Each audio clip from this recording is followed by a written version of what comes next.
Tinanong ko po yung mga kasama ko, bakit tayo ang nag-o-audit? Hindi naman tayo ang commission on audit.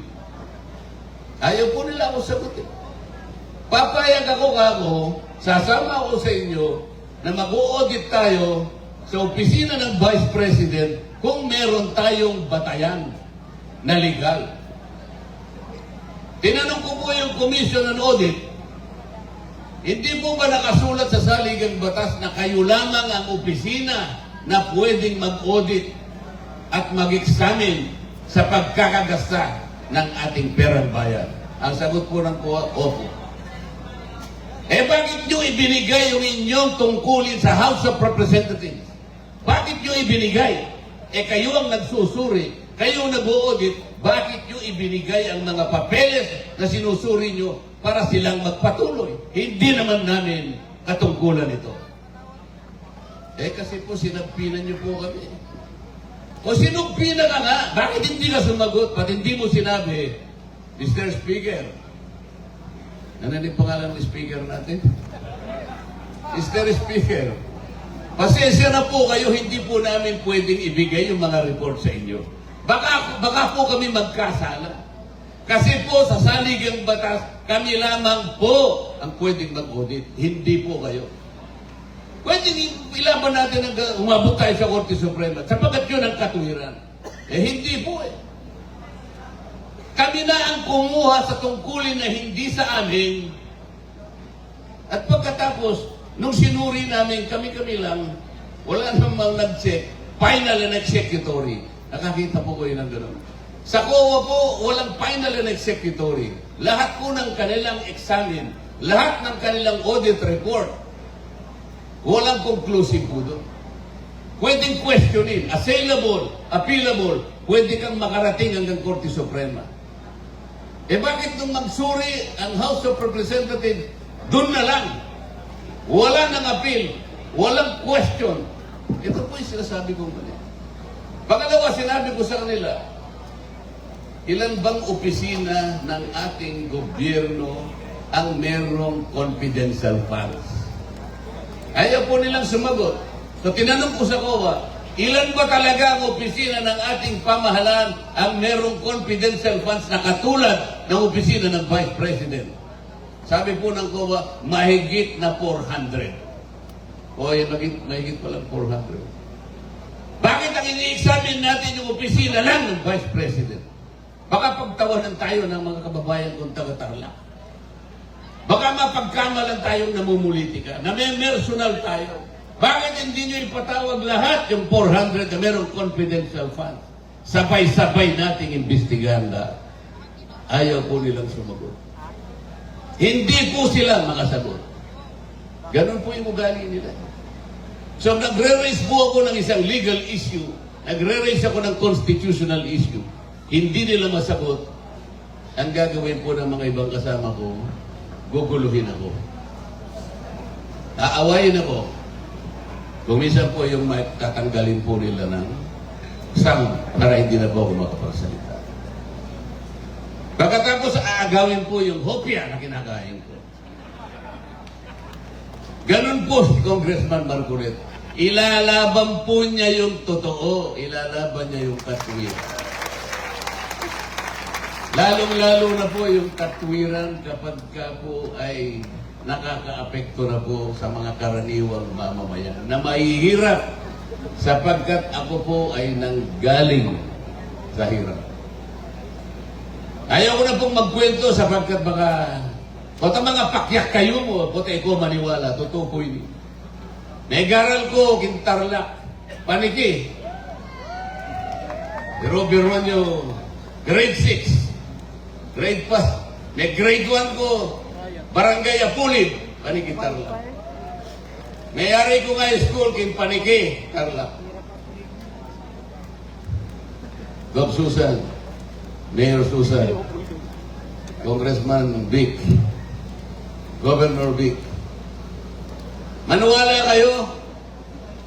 Alam ko mga girlfriend, mayari ko nga school yun naman nasabing, alang malago nga rin kaklase ko, mayari ko. Makanano na kang maglolo, ala kang kapera-pera. Totoo po, totoong milyari. O sabi ko, Diyos ko yan, Dante, sipan mo na muna yan. Makanan, o, may ka-girlfriend ka po. O, diyaro kong may tumong, may tungyang boting ko, may maruguwasan niya, painom may girlfriend. Makarini ako. Manaya na kamo, mag-aral kang maya. Makapanaya lang ang siguro naman rugo. Datang mo rin ng aldo at ingkari nga kita kasi lagu daret ang kaklase mo. Kaya bege po ngayon bengi.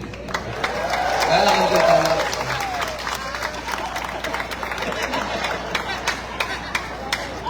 Alam po yan ng aking mga kaibigan. Kinukwento ko po yan. Kinukwento ko po sa kanila. Ayaw nilang maniwala pero Bob Vic ito. Congressman Vic. Bob Susan, Mayor. Congressman Christian, totoo lahat ang sinasabi ko. Inuulit ko ngayon para malaman ng buong Tarlac. Ako po, pag sinabi ko, totoo at isa lang ang sinasabi ko. Marami po ako nakakaaway dahil sa aking ugali na ilalaban ko po kung ano yung tama. Kahit marami po akong kalaban, kahit ilan po sila, basta hindi tama, ilalaban ko po. Hindi po kagaya ng iba. Tingnan nga ako kayo eh. Yan, tauling eleksyon. Gawag tayo nga ng 20 pesos, hindi itong kilo na nga biyas. Alim mo. Milyare. Milyare po. Tingnan mo po kayo. Sapay! Yun po yung problema. Oh, ang sabi pa po niya, magtatayo ako ng housing units, 1,000,000 sa loob ng 1 taon. Oh, naka-3 taon. Dapat sana merong 3,000,000 na housing units. Nasaan ang housing units? Locarilla. Locarilla po.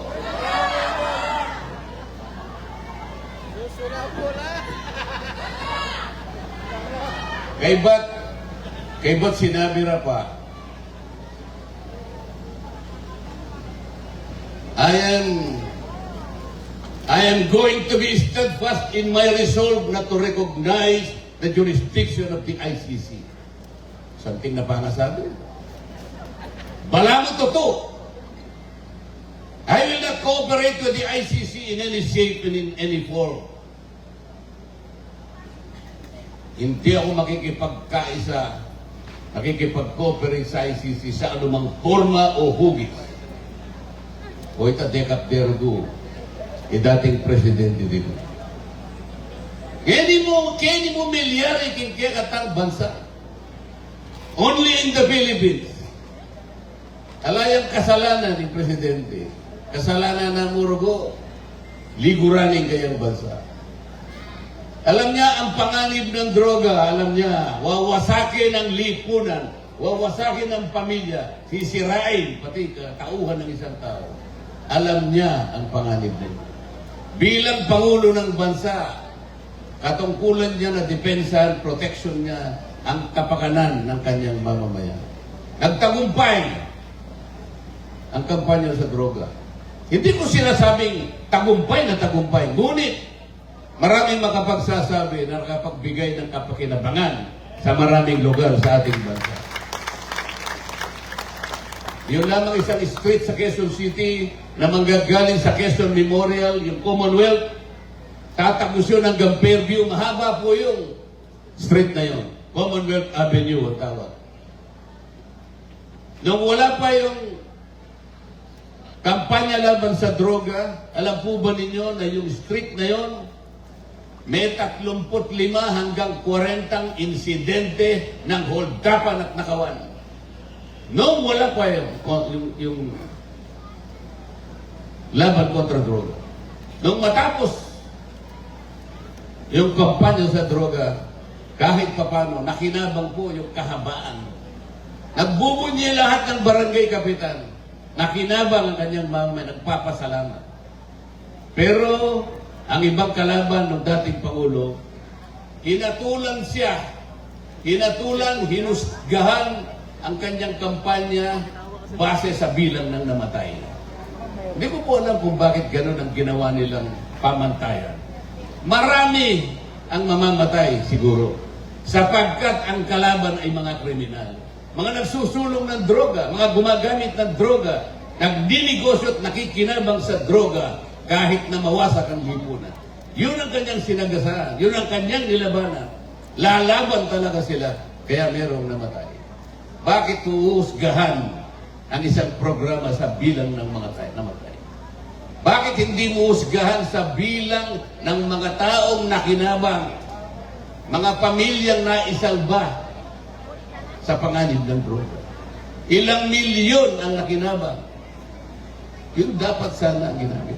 Ngayon ang Pangulong Digong nandun na sa kabilang panig ng daigdig. Nasa Netherlands. Hinuli, kinulong, dinala roon. Ngayon lang, dito lang po nangyari sa ating bansa. Ang ICC po pwede lang manghimasok nung tayo ay kasapi pa. Pwedeng manghimasok kung ang ating judicial system ay hindi na umiiral. Kung hindi na gumagana, hindi na umaandar. Pwede po ba niyong sabihin sa akin ngayon ng ating mga hukuman, magmula sa pinakamababa hanggang sa kataas-taasang hukuman sa Korte Suprema, pwede ba nating sabihin, ipikit ang ating mga mata, sabihin natin, sarado na lahat ang hukuman sa ating bansa? Bukas po lahat. Umaandar po lahat. Yung ating National Prosecution System, Service, mga piskalya, bukas po lahat. Kung nagkasala ang isang Pilipino, kahit siya'y naging Pangulo ng Pilipinas, kailangan po siyang usigin, kailangan siyang litisin, kailangan siyang hatulan, parusahan ng karampatang bagay para sa kanya sa pamamagitan ng sarili nating batas. Hindi yung hukuman ng isang malayong bansa na ngayon ay hindi na natin kinikilala. Kaya po nagkahiwa-hiwalay na naman ang mga Pilipino. Sa marami pong lugar na napuntahan ko, malungkot sila sa nangyari. Yung iba po ay talagang galit. Akala ko nga po, maski na doon sa norte, hindi ganun katindi ang kanilang simpatiya sa dating hindi po. Halos lahat ng panig ng ating bansa, ganun ang kanilang damdamin. Kaya po sinasabi ko sa inyo, napakahirap ng kalagayan natin. Dapat sana ang pinag-ukulan nila ng pansin yung maraming problema natin, lalo na po yung pangkabuhayan. Yung pangkabuhayan ang unahin natin, hindi ang pagkakahati-hati ng ating mamamayan.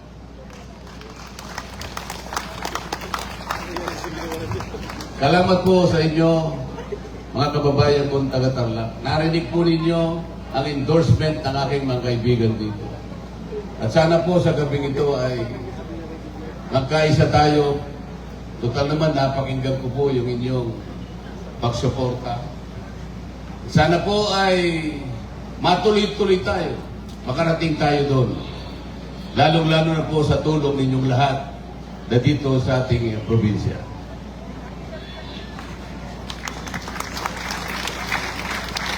So ngayon po ay nagkaroon tayo ng kontrata. Pumayag po kayo sa magitan ng endorsement ng aking mga kaibigan na pagsalita kanina. At ngayon nakikita ko po na okay naman po Parang nagkakaisa tayo. Tama po ba yun? Nagkakaisa po ba tayo na dalhin po niyo ako sa Senado? Kontrata po. Kontrata. Kasi po kaya ko tinatanong. Kanina, sabi ko sa inyo, nangako ng 20 pesos. Hindi ginawa. Nangako ng ganito. Hindi ginawa. Nangako ng hindi. Pero ako naniniwala, hindi po kayo. Kayo po isang salita rin katulad po. Kasi po, palagi po sinasabi, ang isang mabuting lingkod bayan, sana'y may pag-ugali siyang katulad ng isang sabongero. Alam po niyo kung bakit? Hindi ko po pinopromote ang sabong sapagkat ako po ay hindi marunong magsabong at bawal po sa akin yun. At baka matiwalag po ako kapag Pero bakit ko po sinasabi sa inyo na dapat may pagkasabongero ang isang dapat na maglingkod sa bansa? Ang sabongero po kasi may isang salita. Sa totoo lang, ang sabongero po ay hindi pumipirma ng kontrata. Wala pong kontrata dyan. Walang salita. Hindi nga sila magkakakilala, pero senyasan lang, nagkakasundo sila. Gaganon po, di ba? Tapos may senyas doon, gaganon yung isa. Tapos gaganon po. Tama po o hindi? Senyas lang, pero nagkakasundo sila. Walang tumatalikod, senyas lang. Pero yung iba po, nakasulat na nga sa batas eh. Batas na nga eh. Hindi pa sinusunod. Halimbawa, kayo pong mga magsasaka dito sa Tarlac. Alam po ba ninyo, merong batas. Merong batas na naggagarantiya ng presyo ng palay. Natupad o hindi natupad? Wala. Batas po yun. Merong batas na kapag ka po ang isang halaman, ang isang pananim, ay nakapagbubunga ng maramihan, hindi po dapat mag-import. Batas po yun. Pero bakit po tayo ang number 1 na importer ng bigas ngayon sa buong daigdig? Hindi po sinusunod ang mga nakasulat sa batas. Meron pong batas sa pagsasaka na kapag ka merong gagamitin ng kasangkapan o mga equipment, mga makinarya, dito na po natin gagawin sa ating bansa. Hindi na po tayo mag-i-import. Nangyari, hindi po. Batas na po. Meron pa pong isang batas. Kapag ka po ang bangko ay magpapahiram, 25% ng kanyang pondo ipapahiram sa magsasaka. 25%. Sa magsasaka at sa mga beneficiaries ng agrarian reform. O subukan yung pumunta sa bangko. Mga farmers, kung pang-utangin kayo. 25% ng kanilang pondo dapat ipahiram. Hindi po na ganyan. Kinuwenta ko po kung magkano na ipapahiram sa mga farmers sa buong Pilipinas. 4%. Ano pong ginagawa ngayon ng mga senador? Di ba dapat binabantayan? Ang tangkulin po ng senador, hindi lang gumagawa ng batas. Yung pong mga batas, bantayan ninyo. Kaya po meron silang oversight function. Oversight function. Bantayan mo ang pagpapatupad ng mga batas. Eh, ginawa mo lang eh. Pagkatapos nilagay mo sa kahon, hindi natupad. Parang bumili kayo ng mga gamit sa bahay, mga damit, at mga mahal na mga bags. Ilagay nyo lang sa cabinet. Walang silbi. Hindi po dapat ganito ang nangyayari. Tingnan po ninyo yung batas sa kuryente. Ano po yung sinasabi sa batas sa kuryente? Babalikan ko lang ng konti. Ano po yung pangunahing layunin ng batas sa kuryente na ginawa 24 na taon nang nakararaan? Dapat ang kuryente sa ating bansa ay idulot mo sa lahat ng Pilipino sa murang halaga. Nakasulat po eh, mura. Mura ang nakasulat po. Abot kaya. Kanina tinanong, nangina o nalaka? Nangina. O paano? 24 years ago, ang pangunahing layunin, murang kuryente. Bakit kabaligtaran ang nangyari? Tayo na po ang pinakamataas ang kuryente sa buong Asya ngayon. Kaya po, ang problema natin ay napakahirap. So, total nangako na po kayo, pinakinggan nyo yung aking mga kaibigan, at tayo po ngayon ay nagkontrata, higit pa sa sabongero, sinulat na natin sa ating puso ngayon. Dadalhin po natin si Dante Marcoleta sa Senado.